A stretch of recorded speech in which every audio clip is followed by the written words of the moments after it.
95% of documents that are used for data entry are computer generated. Which obviously is just duplicating the effort that's already been carried out. Sit in front of screens, key stuff in, send it to somebody else and they key it all back in again. Doesn't make sense. For many years we've been involved in automating the internal processes inside a company.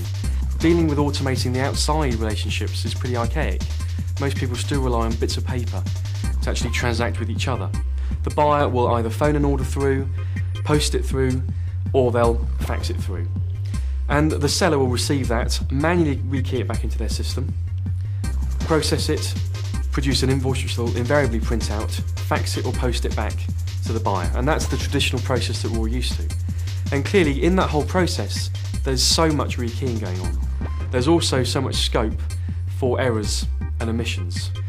We had this naive idea that we could create a universal order, invoice and payment mechanism in EDI. We achieved it, we delivered it, but what happened was there were too many vested interests in not allowing it to work. EDI is the preserve of the big corporations. When you look at the statistics, even the most recent ones, it shows that less than 5% of the world's businesses actually benefit from using EDI. Now, if you haven't got it right in 30 years, you're not going to get it right.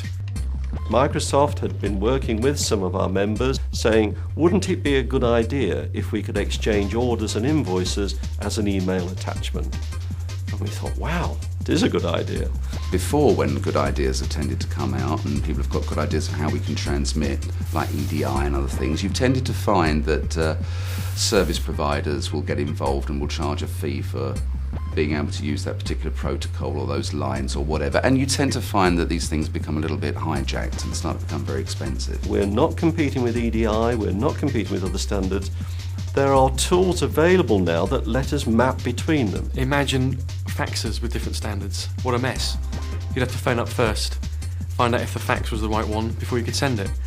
And obviously, to a certain extent, we all have, as software companies, our own proprietary standards. We all can import and export already. And whilst I'd love the world to be running on Exchequer, I'm a realist, and I recognise the fact that in order to have that assumption, just like you can with a Word document, that you can just send it and not really have to pre-arrange anything, that we'd have to have a standard that went beyond the realms of a single company.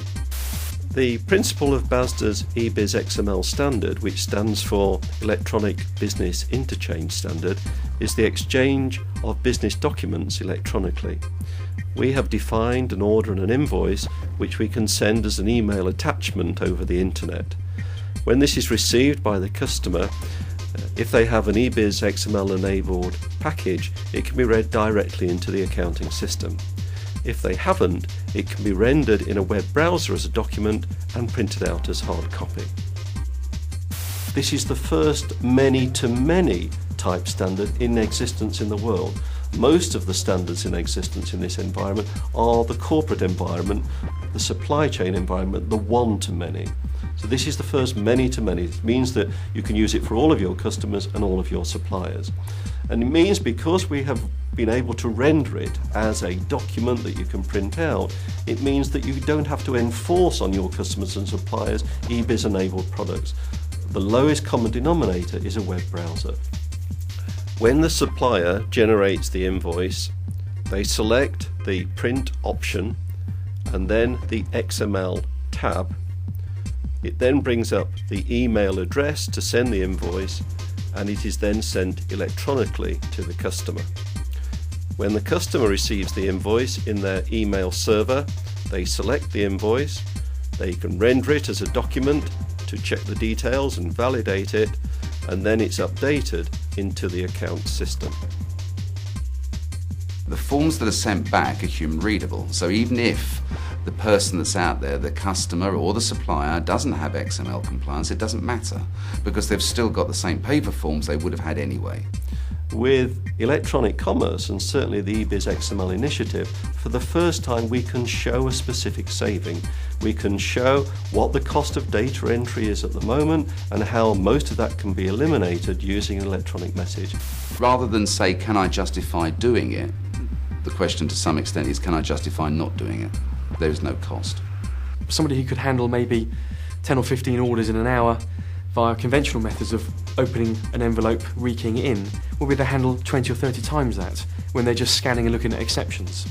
We have included a checksum in the message to ensure the message is there in its entirety, that some part of it hasn't been lost along the way, and that it hasn't been tampered with, that people haven't changed 10 to 100. So the checksum proves to the auditors that it's valid and it's proven. The trend over the last 5 years has been that the insistence of a paper copy has been substituted by a fax, and now they're accepting an email confirmation. I would say that within a year of the business standard really being an everyday tool, that the paper copies will be an exception rather than a rule. If SAP has one of its users send a purchase order, it's a very big complex document, lots of information, and one SAP user has a different purchase order to another SAP because it's all easily formatable. When that purchase order is sent to someone, a small supplier using entry-level software, they are not expected to capture all of that information. They just extract the little bits that are relevant to them. And therefore, what we've tried to do with the BASDA eBiz standard is enable that matching of the complex corporate to the entry-level small business. The buyer will raise a purchase order. In our case, the business module will transform that from a purchase order into a sales order, allow the users to vet it to make sure that they want to have received this order, and it will be received straight in to the order processing system. Any queries, price differences can be rectified right at the stage, at the quarantine stage if you like, when the order is received. Traditionally at the moment, if you place an order on a website, it generates an email which just gives a summary of what you've ordered and sends it to the company who owns the website, who then laboriously keyed the thing back in again. Research recently in America from AMR shows that of the 310 websites they investigated, less than 10 of them, in other words, less than 3%, actually link that website to a back office system electronically. What we've achieved is the ability to send from the website an XML order to the back office system that can be read in directly electronically. It's no good just saying, here's a pretty looking web shop. You've got to have the back-end links to go with it. And the reason why it hasn't happened so far has been the lack of a universal standard, because again, these web companies and web designers don't want to dictate which accounting package the company uses.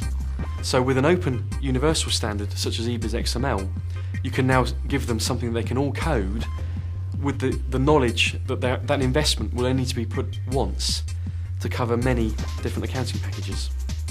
SAP are including it in their package because by linking to the BASDA standard, it will automatically link their package to over 150 other software packages. That would have been an almighty difficult job to link to them all separately. You saw earlier how we can generate an invoice electronically.